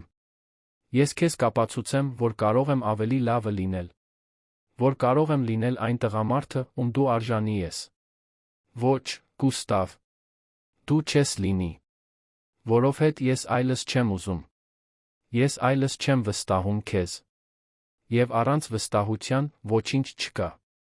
Նա շրջվեց դուրս գալու, բայց Գուստավը նրան վերջին անգամ կանչեց։ Ելենա։ Ելենան կանգ առավ, բայց չշրջվեց։ Ես շատ եմ ցավում։ Իսկապես։ Եվ ես ամբողջ կյանքս զղջալու եմ։ Ելենան չպատասխանեց։ Նա պարզապես դուրս եկավ սենյակից, փակելով դուռը իր հետից։ Եվ առաջին անգամ այն պահից ի վեր, երբ ամեն ինչ սկսվել էր, նա զգաց, որ նորից կարող է շնչել։ Դա թեթացում չէր։ Դա երջանկություն չէր։ Բայց դա մի քիչ ավելի քիչ բեռ էր։ Մի քիչ ավելի քիչ սուտ։ Մի քիչ ավելի քիչ բեռ։ Անտոնը սպասում էր նրան դրսում։ Նա գրկեց նրան, Ելենան վերջապես թույլ տվեց արձուն։ Քներին թափվել։ Նա լուռ լաց էր լինում հոր ուսին, մինչ նա շոյում էր նրա մազերը, ինչպես անում էր, երբ նա երեխա էր։ Ամեն ինչ լավ կլինի, դուստրս։ Ես խոստանում եմ։ Հետագա օրերին Գուստավի հեռանալու լուրը տարածվեց ընկերությունում։ Պաշտոնապես նա հրաժարական էր տվել, նոր մարտահրավերներ փնտրելու համար։ Բայց լուրերը անխուսափելի էին։ Որոշ մարդիկ կասկածում էին, որ ինչ-որ ավելին կար։ Մյուսները պարզապես շարունակեցին իրենց ճանապարհը, ինչպես միշտ լինում էր կորպորատիվ աշխարհում։ Ելենան սկսեց ամեն օր գնալ ընկերություն։ Սկզբում պարզապես որպես դիտորդ, մասնակցելով հանդիպումներին, հասկանալով, թե ինչպես էին գործերը աշխատում։ Բայց աստիճանաբար նա սկսեց ավելի ակտիվ մասնակցել։ Կարծիքներ էր հայտնում, հարցեր էր տալիս, նոր գաղափարներ էր առաջարկում։ Եվ, իր զարմանքին, մարդիկ լսում էին։ Հարգում էին։ Անտոնը հպարտությամբ նկատում էր, թե ինչպես էր դուստրը զբաղեցնում իր տեղը, ոչ թե պարտադրանքով, այլ արժանինքներով։ Մի կեսօր Բեատրիսը նրան գտավ իր ժամանակավոր գրասենյակում։ Ելենա, պետք է մի բանի մասին խոսենք։ Կարող ես ասել։ Թե քարարատը կապվել է։ Նրանք ուզում են հանդիպում նշանակել։ Ասացին, որ փոխադարձ հետաքրքրություն ներկայացնող հարցերի մասին է։ Ելենան հոնքերը կիտեց։ Կարծում ես, որ նրանք գիտեն։ Հավանաբար։ Ջուլիան պետք է նկատած լինի, որ Գուստավը հեռացվել է։ Եվ եթե նա այնքան խելացի է, որքան թվում է, արդեն պետք է եզրակացրած լինի, որ մենք բացահայտել ենք սխեման։ Եվ ինչ են ուզում։ Բեատրիսը ուսերը թոթվեց։ Կարող է խաղաղության առաջարկ լինել։ Կամ կարող է լինել մեզ վախեցնելու փորձ։ Միայն կիմանանք, եթե ընդունենք հանդիպումը։ Ելենան մի պահ մտածեց։ Ընդունիր։ Բայց ես ուզում եմ ներկա լինել։ Բեատրիսը ժպտաց։ Ես արդեն դրան էի հույս դնում։ Հանդիպումը նշանակվեց հաջորդ շաբաթ Չեզոք տարածքում, Երանի կենտրոնի փաստաբանական գրասենյակում։ Ելենային ուղեկցում էին Անտոնը, Բեատրիսը, Մարկոսը։ Սեղանի մյուս կողմում թեքարարատի 3 ղեկավարներն էին, ներառյալ Ջուլիա Մենդեսը։ Երբ Ելենան մտավ սենյակ երկրորդ անգամ տեսավ Ջուլիային, նա զգաց զայրույթի հետաքրքրության խառնուրդ։ Երիտասարդ ղեկավարը անթերի հագնված էր, շի։ Կահեր մազերը հավաքած էլեգանտ կապում, զուսպ դիմահարդարում, վստահ կեցվածք։ Բայց երբ նրա աչքերը հանդիպեցին Ելենայի աչքերին, ինչ-որ բան փայլատակեց։ Մեղքի զգացում։ Հարգանք։ Ելենան չկարողացավ ասել։ Հանդիպումը լարված սկսվեց։ Թեքարարատի գործադիր տնօրեն Ֆերնանդոն անմիջապես անցավ բուն հարցին։ Մենք գիտենք, որ եղել է նուրբ իրավիճակ, կապված մեր ընկերությունների միջ փոխանակված տեղեկատվության հետ։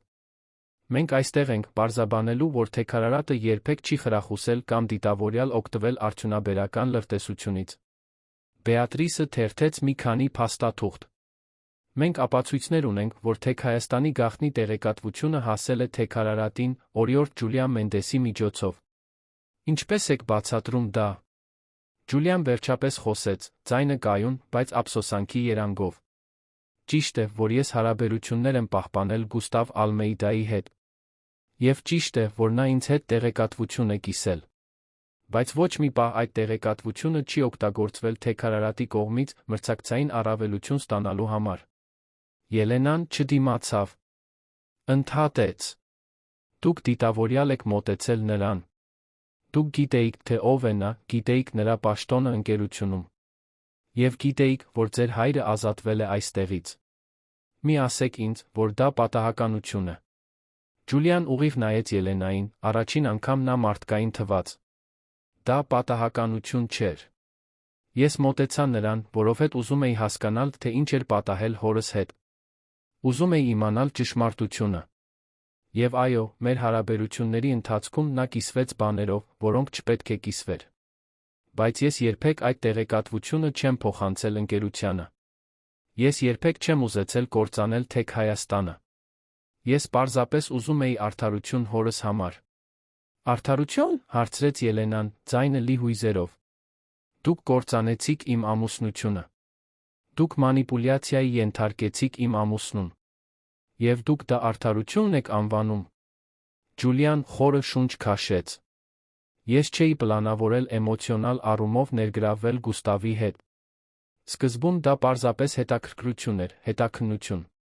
Բայց ամեն ինչ բարդացավ։ Եվ ես գիտեմ, որ դա ոչինչ չի արածնում։ Ես գիտեմ, որ մարդկանց եմ ցավեցրել։ Եվ ես շատ եմ ցավում։ Անտոնը, ով մինչ այդ լռել էր, խոսեց. Ձեր հայրը ազատվել է աշխատանքից, որովհետև անկանոնությունների ապացույցներ կային։ Հետաքննությունը լրջորեն էր անցկացվել։ Ես անձամբ վերանայել եմ փաստաթղթերը։ Դա թեթև որոշում չէր։ Ջուլիան նայեց նրան, Ելենան տեսավ, որ արցունքները սպառնում են թափվել։ Հորս վիճակը երբեք չբարելավվեց դրանից հետո։ Նա ամեն ինչ կորցրեց։ Հեղինակությունը, ընկերներին, արժանապատվությունը։ Եվ ես մեծացա, տեսնելով, թե ինչպես է նա ոչնչանում մեղադրանքների պատճառով, որոնք նա միշտ երդվում էր, որ կեղծ էին։ Բեատրիսը միջամտեց. Եթե կասկածներ կան այն ժամանակվա հետաքննության վարքագծի վերաբերյալ, մենք կարող ենք վերանայել գործը։ Բայց դա չի փոխում այն փաստը, որ պարոն Ալմեյդայի կողմից գաղտնիության խախտում է եղել։ Ֆերնանդոն, թեքարարատի գործադիր տնօրենը, ձեռքերը բարձրացրեց. Տեսեք, այստեղ ոչ ոք հանրային դատավարություն չի ուզում։ Դա վատ կլիներ բոլորի համար։ Առաջարկում ենք հետյալը։ Թեքարարատը պարտավորվում է չօգտագործել որևէ տեղեկատվություն, որը կարող էր սխալ կերպով փոխանակվել։ Ջուլիան կտեղափոխվի մեկ այլ բաժին, առանց ռազմավարական տեղեկատվության հասանելիության։ Եվ, դրա դիմաց, դուք դա չեք հրապարակում։ Բեատրիսը նայեց Անտոնին Ելենային, սպասելով որոշմանը։ Ելենան խորը շունչ քաշեց։ Իսկ նրա հոր գործի մասին։ Ռոբերտ Մենդեսի մասին։ Անտոնը մի պահ մտածեց։ Մենք կվերաբացենք ներքին հետաքննությունը։ Կվերանայենք փաստաթղթերը, կլսենք վկաներին։ Եթե որևէ ապացույց լինի, որ անարդարություն է եղել, մենք հրապարակային հերքում համապատասխան ֆինանսական փոխհատուցում կտրամադրենք։ Ջուլիան զարմացած նայեց նրան։ Դուք դա կանեիք։ Եթե անարդար էր, այո։ Ես երբեք չեմ ուզեցել ոչ ոքի կյանքը կործանել։ Պարզապես պաշտպանել իմ ընկերությունը։ Հանդիպումն ավարտվեց նախնական համաձայնությամբ։ Թղթեր կստորագրվեին, պայմաններ կսահմանվեին։ Բայց ամենակարևորն ասվել էր։ Ոչ ոք անվնաս դուրս չէր գա, բայց նա ոչ ոք չէր կործանվի։ Դուրս գալիս Ջուլիան մոտեցավ Ելենային միջանցքում։ Կարող եմ խոսել ձեզ հետ։ Միայն մեկ րոպե։ Ելենան վարանեց, բայց գլխով արեց։ Մարինան, ով ամեն ինչ հեռվից էր հետել, մոտ մնաց պաշտպանողաբար։ Ջուլիան նայեց Ելենային, նրա աչքերում անկեղծություն կար։ Ես ուզում էի ներողություն խնդրել։ Իսկապես։ Ես գիտեմ, որ իմ արածը սխալ էր։ Ես գիտեի, որ նա ամուսնացած էր, գիտեի, որ դուք հղի էիք։ Եվ մինույն է, ես շարունակեցի։ Որովհետև այնքան էի կլանված զայրույթով, հորս համար ինչ-որ բան անելու անհրաժեշտությամբ, որ մոռացա, որ կային այլ մարդիկ, ովքեր ներգրավված էին։ Մարդիկ, ովքեր ցավելու էին։ Ելենան նայեց նրան, այլս զայրույթ չզգաց։ Միայն հոգնածություն։ Դուք ստացաք այն, ինչ ուզում էիք։ Ձեր հայրը արդարություն կունենա։ Գուստավը ամեն ինչ կորցրեց։ Իսկ ես կորցրի իմ ամուսնությունը։ Բոլորը ինչ-որ բան կորցրին։ Ջուլիան սրբեց մի արցունք, որը թափվեց։ Գիտեմ։ Եվ ես դա կգրեմ հավերժ։ Բայց ես ուզում էի, որ դուք իմանայիք, որ ես հրեշ չեմ։ Ես պարզապես մեկն եմ, ով սխալվել է։ Շատ։ Ելենան գլխով արեց։ Բոլորս էլ սխալվում ենք։ Տարբերությունն այն է, թե մենք սովորում ենք սխալներից, թե ոչ։ Եվ, առանց ավելին ասելու, Ելենան շրջվեց դուրս եկավ, Մարինան նրա կողքին։ Նա ետ չնայեց։ Ասելու ոչինչ չուներ։ Այդ գլուխը փակված էր։ Եվ հիմա ժամանակն էր նորը գրելու։ Հետագա ամիսները վերափոխումների էին։ Ելենան Գուստավի հետ կիսած բնակարանից տեղափոխվեց ավելի փոքր, բայց բացառապես իրեն պատկանող մի վայր։ Կենտրոն թաղամասի մի բնակարան 2 սենյակով, պատշգամբով, դեպի այգին տեսարանով իր կողմից ընտրված ձևավորմամբ։ Առանց ինտերիերի դիզայների, առանց երրորդ կողմի կարծիքի։ Միայն այն, ինչ նրան տանը զգալ էր տալիս։ Բաց գույներ, անկյուններում սփռված բույսեր, պատուհանի մոտ ընթերցանության բազկաթոռ, որտեղ նա կեսօրներն անցկացնում էր մայրության, ձեռներեցության վերսկսումների մասին գրքեր կարդալով։ Մարինան գրեթե ամեն օր այցելում էր նրան, ուտելիք բերելով, ընկերակցություն անելով, տունը ծիծաղով լցնելով։ Անտոնը նույնպես ավելի ներկա էր, ոչ թե որպես անհանգիստ հայր, այլ որպես ընկեր, ով ուզում էր այնտեղ լինել։ Եվ Ելենան աստիճանաբար հայտնաբերում էր, որ մենակ չէր։ Որ երբեք մենակ չէր եղել։ Հղիությունը զարգանում էր։ 8 ամիս, երեխան ուժեղ հարվածներ էր տալիս, կարծես շտապում էր աշխարհը տեսնել։ Ելենան ամեն գիշեր խոսում էր նրա հետ, պառկած անկողնում, ձեռքը որովայնին։ Պատմում էր օրվա մասին, ընկերության հանդիպումների մասին, ապագայի պլանների մասին։ Եվ զգում էր, որ ինչ-որ կերպ նա լսում է։ Որ հասկանում է։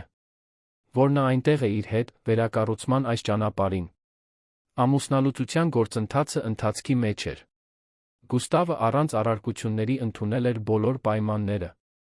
Նա կայցելեր որդուն, երբ ցանկանար, կվճարեր ալիմենտ, բայց դուրս կմնար Ելենայի կյանքից։ Նա մի քանի անգամ փորձել էր հարաբերությունները վերականգնել։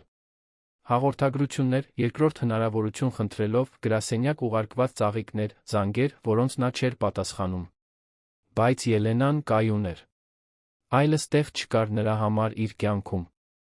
Եվ, ժամանակի ընթացքում, նա կարծես ընդունեց դա։ Ընկերությունում Ելենան ստանձնել էր մի դեր, որը երբեք չէր պատկերացրել։ Նա սկսեց որպես ոչ պաշտոնական խորհրդատու, մասնակցելով հանդիպումներին, կարծիքներ հայտնելով։ Բայց աստիճանաբար պարզ դարձավ, որ նա կառավարման բնական տաղանդ ուներ։ Նա տեսնում էր բաներ, որոնք ուրիշները չէին տեսնում, հարցեր էր տալիս, որոնք ոչ ոք չէր տալիս, ստեղծագործ լուծումներ էր առաջարկում հին խնդիրներին։ Եվ Անտոնը, նկատելով դստեր ներուժը, նրան նշանակեց ռազմավարական հարաբերությունների տնօրեն։ Նոր պաշտոն, հատուկ նրա համար ստեղծված։ Ելենան իրեն նվիրեց աշխատանքին, ոչ թե որպես փախուստ, այլ որպես նպատակ։ Նա սկսեց ղեկավարել սոցիալական պատասխանատվության նախագծեր, ստեղծելով մենթորության ծրագրեր խոցելի կանանց համար, զարգացնելով համագործակցություններ ՀԿ-ների հետ, ներդրումներ կատարելով կրթության տեխնոլոգիաների մեջ կարիքավոր համայնքների համար։ Թեք Հայաստանը դադարեց լինել պարզապես շահույթի ընկերություն, սկսեց ունենալ իրական սոցիալական ազդեցություն։ Եվ այս ամենը գրում էր Ելենայի ստորագրությունը։ Մի կեսօր մարդկային ռեսուրսների թիմի հետ հանդիպման ժամանակ Ելենան առաջարկեց մի բան, որը բոլորին զարմացրեց։ Ես ուզում եմ, որ մենք ստեղծենք վերաինտեգրման ծրագիր այն մասնագետների համար, ովքեր անարդարացիորեն ազատվել են աշխատանքից կամ կարիերայում դժվար իրավիճակների միջով են անցել։ Մարդիկ, ովքեր կորցրել են հնարավորություններ նախապաշարմունքների, անհիմն մեղադրանքների կամ պարզապես սխալ տեղում սխալ ժամանակում լինելու պատճառով։ Բեատրիսը, ով մասնակցում էր հանդիպմանը, ժպտաց։ Դուք Ռոբերտ Մենդեսի գործի մասին եք մտածում։ Ելենան գլխով արեց։ Այո։ Հետաքննությունը, որը հայրս խնդրեց վերաբացել, ցույց տվեց, որ նա իսկապես անարդարացիորեն էր վարվել։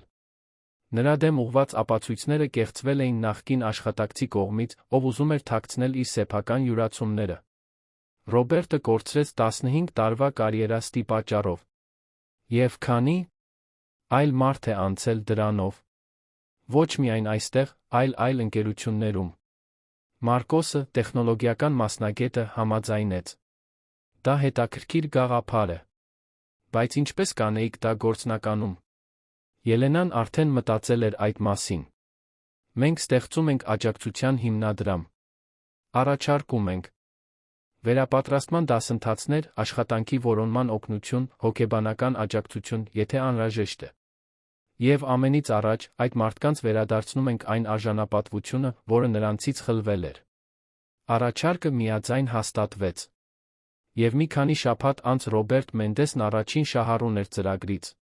Անտոնը նրան հրավիրեց անձնական հանդիպման, պաշտոնական ներողություն խնդրեց ընկերության անունից, առաջարկեց առատաձեռն ֆինանսական փոխհատուցում։ Ռոբերտը լաց եղավ։ Ասաց, որ դա փողի մասին չէր, այլ վերջապես կարողանալու մասին էր, առանց ամոթի նայել սեփական երեխաներին։ Այն մասին, որ կարող էր ասել, որ արդարացվել է։ Ջուլիան դա իմացավ հորից հաղորդագրություն ուղարկեց Ելենային։ Միայն 3 բառ. Շնորհակալություն ամեն ինչի համար։ Ելենան չպատասխանեց, բայց պահեց հաղորդագրությունը։ Դա ավարտ էր։ Մի ավարտ, որը, չնայած ցավալի էր, արդար էր։ Հղիության 9-րդ ամսում Ելենան հսկայական էր։ Նա դանդաղ էր քայլում, հեշտությամբ էր հոգնում, բայց շողշողուն էր։ Նա երեխայի սենյակը զգուշությամբ էր կահավորել։ Պաստելային երանգների պատեր, բաց գույնի փայտե կահույք, դարակաշարի վրա սփռված փափուկ խաղալիքներ։ Ամեն ինչ պատրաստ էր փոքրիկ Մաթոսի ժամանմանը։ Նա ինքն էր ընտրել անունը։ Մաթոս, որը նշանակում է Աստծո պարկ։ Որովհետ դա էր նա։ Մի պարկ քաոսի մեջ։ Եվ հետո, նոյեմբերյան անձրոտ գիշերով, սկսվեցին կծկումները։ Ելենան տանն էր, Մարինայի հետ ֆիլմ դիտելիս, երբ զգաց առաջինը։ Հետո երկրորդը։ Հետո երրորդը, ավելի ուժեղ։ Մարի, կարծես ժամանակն է։ Մարինան թռավ ոտքի, վերցնելով մայրության պայուսակը, որը պատրաստ էր շաբաթներ առաջ։ Գնանք։ Հանգիստ։ Շունչ քաշիր։ Ես քեզ կտանեմ հիվանդանոց։ Նրանք ծննդատուն հասան գիշերվա 11-ին։ Ելենան անմիջապես գնաց սենյակ, ծննդաբերությունը իրականում սկսվեց։ Ժամեր շարունակ ցավ, ջանք, արցունքներ։ Մարինան ամբողջ ժամանակ նրա կողքին էր, բռնելով նրա ձեռքը, սրբելով նրա քրտինքը, շնջալով քաջալերող խոսքեր։ Անտոնը եկավ լուսադեմին, սպասասրահում մնալով, նյարդայնացած, ինչպես ցանկացած առաջին անգամ պապիկ։ Առավոտյան ժամը 6:23-ին Մաթոսը ծնվեց։ Ուժեղ, առողջ, կատարյալ լաց։ Ուշքույրը նրան դրեց Ելենայի գրկին, նա նայեց այդ կարմրած դեմքին, փակ աչքերին, մանլիկ մատներին, զգաց մի բան, որը երբեք չէր զգացել։ Այնքան ճնշող, այնքան ամբողջական սեր, որը կարծես անհնար էր միայն մեկ կրծքի մեջ տեղավորել։ Ողջույն, իմ սեր, շշնջաց նա, արցունքները ազատորեն հոսում էին։ Ես քո մայրն եմ։ Եվ ես քեզ հավերժ կսիրեմ։ Մարինան կողքին լաց էր լինում, նկարներ անելով, ավելի շատ ժպտալով, քան Ելենան տեսել էր ամիսներ շարունակ։ Անտոնը մտավ անմիջապես հետո, երբ նա թոռնիկին գրկեց, նրա աչքերը լցվեցին։ Բարի գալուստ աշխարհ, Մաթոս։ Դու շատ սիրված ես։ Գուստավին տեղեկացրին, նա հիվանդանոցում հայտնվեց մի քանի ժամ անց։ Ելենան թույլ տվեց նրան մտնել սենյակ, բայց միայն մի քանի րոպեով։ Նա զգուշորեն բռնեց որդուն, կարծես վախենում էր, որ կկոտրի նրան, լուռ լաց եղավ։ Նա կատարյալ է, շշնջաց։ Շնորհակալություն, որ թույլ տվեցիք ճանաչել նրան։ Ելենան պարզապես գլխով արեց։ Ոչինչ չասաց, որովհետ ասելու ոչինչ չկար։ Դա նրանց որդին էր, այո։ Բայց Ելենայի Գուստավի հարաբերություններն ավարտվել էին։ Եվ ոչինչ դա չէր փոխի։ Հետագա ամիսները անքուն գիշերների, տակտիրների, կերակրումների, լացի ժպիտների պղտորում էին։ Ելենան հայտնաբերեց մի ուժ, որը չգիտեր, որ ուներ։ Միայնակ մայր լինելը հեշտ չէր, բայց նա աշխարհի վերջը չէր։ Մարինան օգնում էր, երբ կարող էր։ Անտոնը դայակ էր վարձել այն ժամանակահատվածների համար, երբ Ելենային պետք էր գնալ ընկերություն։ Եվ աստիճանաբար մի առօրյա ստեղծվեց։ Մաթոսը արագ մեծանում էր։ 3 ամսականում արդեն ժպտում էր։ 6 ամսականում սկսեց նստել։ Եվ Ելենան գրանցում էր յուրաքանչյուր պահ, յուրաքանչյուր նվաճում հպարտության հույզերի խառնուրդով։ Մայր լինելը ամենադժվար, ամենապարգատրող բանն էր, որ նա երբե արել էր։ Թեք Հայաստանը շարունակում էր աճել, Ելենան հարգված դեմք էր դարձել շուկայում։ Նա հարցազրույցներ էր տալիս կանանց ձեռներեցության, հաղթահարումների, ցավը նպատակի վերածելու մասին։ Նրա պատմությունը, չնայած հրապարակայնորեն մանրամասն չէր պատմվում, ոգեշնչում էր շատ կանանց, ովքեր նմանատիպ իրավիճակների միջով էին անցնում։ Եվ Ելենան ամեն օր հաղորդագրություններ էր ստանում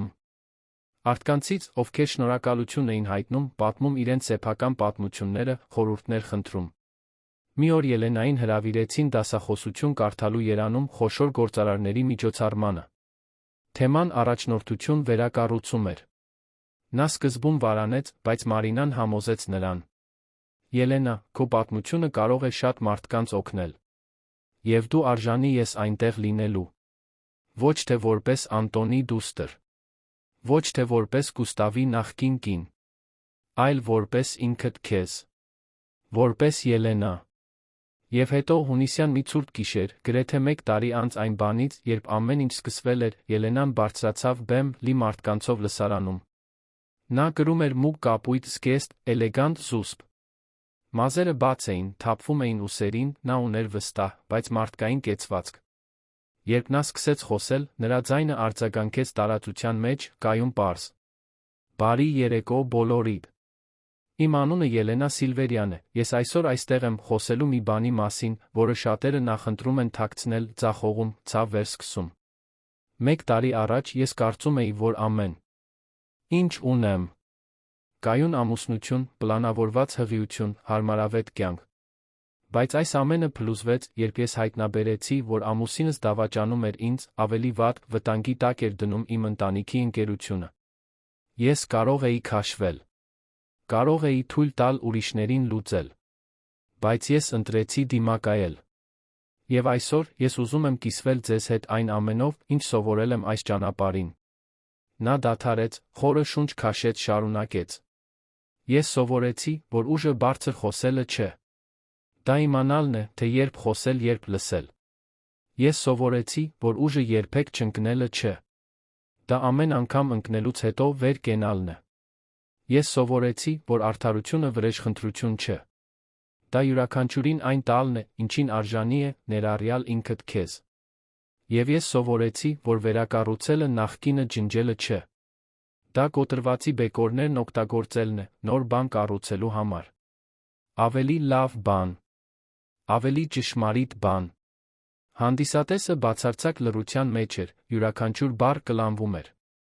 Ելենան խոսեց 20 րոպե, պատմելով իր պատմությունը, առանց անուններ բացահայտելու։ Ու առանց մարդկանց մերկացնելու, բայց անկեղծ լինելով ցավի, կասկածների, վախերի մասին։ Եվ երբ նա ավարտեց, հանդիսատեսը ոտքի կանգնեց, ծափահարելով։ Անտոնը առաջին շարքում էր, հպարտությունից աչքերը լցված։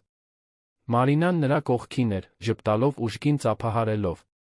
Եվ հետում նստած դայակի գրկում Մաթոսը հանգիստ քնած էր, անտարբեր ամեն ինչի նկատմամբ, բայց լինելով այն պատճառը, թե ինչու Ելենան ուժ էր գտել շարունակելու։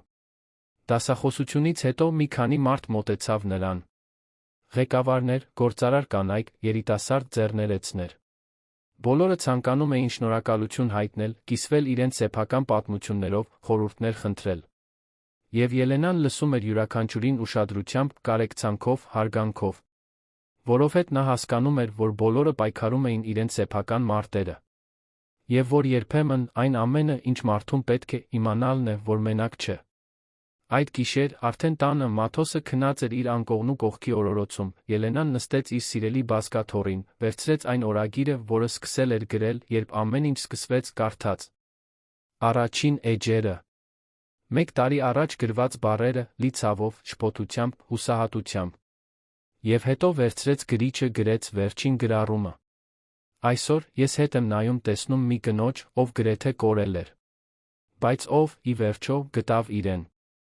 Ես հայտնաբերեցի, որ ուժը կատարյալ լինելը չէ, այլ ճշմարիտ լինելը։ Որ ուժը երբեք չլացելը չէ, այլ արցունքները սրբելը շարունակելը։ Որ սերը պարտադիր չէ, որ տղամարդուց գա, այն կարող է գալ երեխայից, քրոջից, հորից, ինքդ քեզանից։ Եվ որ վերակառուցելը նախկինը լինելը չէ։ Դա դառնալն է այն, ինչ միշտ պետք է լինեիր։ Այսօր ես ավելի ուժեղ եմ։ Ավելի գիտակից։ Ավելի ամբողջական։ Եվ, ամենից առաջ, ազատ եմ։ Ազատ եմ լինելու ես։ Ազատ եմ սխալվելու։ Ազատ եմ ճիշտ լինելու։ Ազատ եմ ապրելու։ Եվ դա, այդ ազատությունը, իմ ամենամեծ հաղթանակն է։ Ելենան փակեց օրագիրը, դրեց դարակը։ Նա նայեց պատուհանից, տեսավ քաղաքի լույսերը ժպտաց։ Նա գիտեր, որ դեռ մարտահրավերներ կային առջում։ Որ կյանքը կատարյալ չէր լինելու։